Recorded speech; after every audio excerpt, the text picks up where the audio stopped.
একটি শিক্ষণীয় গল্প। তো ভিডিওটা সবাই শেষ পর্যন্ত দেখবেন। হঠাৎ খেয়াল করলাম আজ রাত 12টায় আমার এমবির ম্যাচ শেষ হয়ে যাবে। এখন এই কয়েক ঘন্টার মধ্যে আমাকে 50 জিবি এমবি শেষ করতে হবে। পুরাই দিশেহারা হয়ে গেলাম আমি। কি করব, কেমন করে খরচ করব এত অল্প সময়ে এতগুলো এমবি? কিছু কি ডাউনলোড করব, নাকি ভিডিও দেখব, নাকি নিউজ ফিডটা ঘুরে শেষ করব সব? আবার ভাবছি কিছু এমবি পোস্ট করে না হয় শেষ করি, না হয় কোনো ভিডিও ডাউনলোড করি। আসলে কি করব কিছুই বুঝতে পারছিলাম না।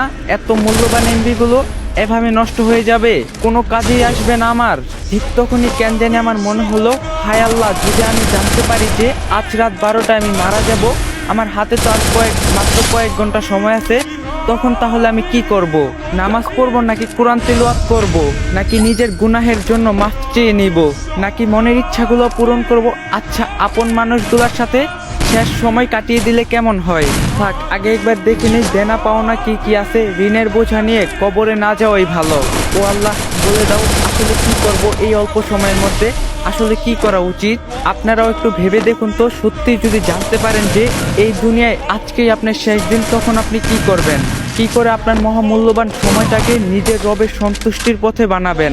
আসুন, সময় থাকতে আমরা নিজেদেরকে বদলাই। আল্লাহ আমাদের সবাইকে হেদায়েত দান করুক, আমিন। তো গাইস, যদি ভিডিওটা ভালো লাগে বেশি বেশি করে কপি লিঙ্ক করে দিবেন, কারণ আইডিয়া ফিউজ আছে, আইডিয়া আনফিউজ করে দেন। আর আপনারা যদি এখন থেকে ইসলামিক ভিডিও দিতে বলেন, অবশ্যই কমেন্টে বলবেন, কারণ আপনাদের কমেন্টের উপরে ভিডিও বানান। আপনারা যদি বলেন ইসলামিক ভিডিও দিতে, তাহলে ইসলামিক ভিডিওই দিন।